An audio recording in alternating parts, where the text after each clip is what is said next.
नमस्ते गर्नु सक्दिनँ because of I'm holding my phone right I'm in Cyprus अहिले चाहिँ हामी लौरा जान्छौँ लौरा चाहिँ किन जाँदैछौँ भन्दाखेरि यहाँको घाम सहनै गाह्रो भयो मतलब घाम त अब तराईमा पनि नेपालमा बस्दा पनि यस्तै लाग्थ्यो बट यहाँकोले चाहिँ डाइरेक्ट हिट हान्ने कालो बनाइदिने खालको भएकोले हामीले सनस्क्रिन मगायौँ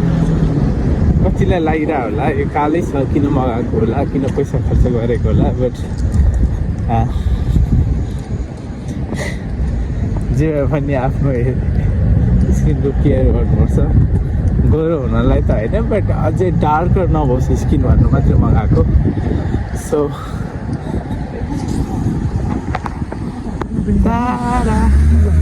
यताको भ्यू एकदमै राम्रो छ होइन म त परको चर्च हो है अनि त्यसपछि we are going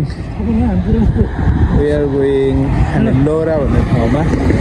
because friend of mind जो चाहिँ इन्टरभ्यू दिँदा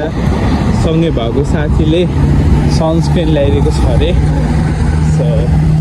त्यो पनि गर्न र हाम्रो जबको लागि बुझ्नको लागि हामी जाँदै हो अहिले इट्स बिन 10 days अलरेडी हामी त्यत्तिकै बसिरहेको छौँ अब बिकज अफ इमिग्रेसनको रिजल्टको लागि अनि त्यसपछि मेडिकलहरू सबै भइसकेपछि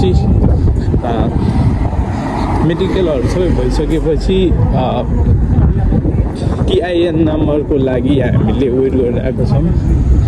यसको लागि चाहिँ 10 to 15 days टाइम लाग्ने भएको कारणले हामीले अहिले जबमा बोलाएको छैन हामीलाई सो यहाँ चाहिँ दाइहरू हो दुईजना एकजना दाइ चाहिँ पोखरा एकजना दाइ चाहिँ तनहुको हुनुहुन्छ एन्ड आई होप हामीले बस कार्ड पनि बनाउने प्लान छ let's see what will happen अब बाई अहिलेको लागि अरू भ्युजहरू पनि देखाउनेछु म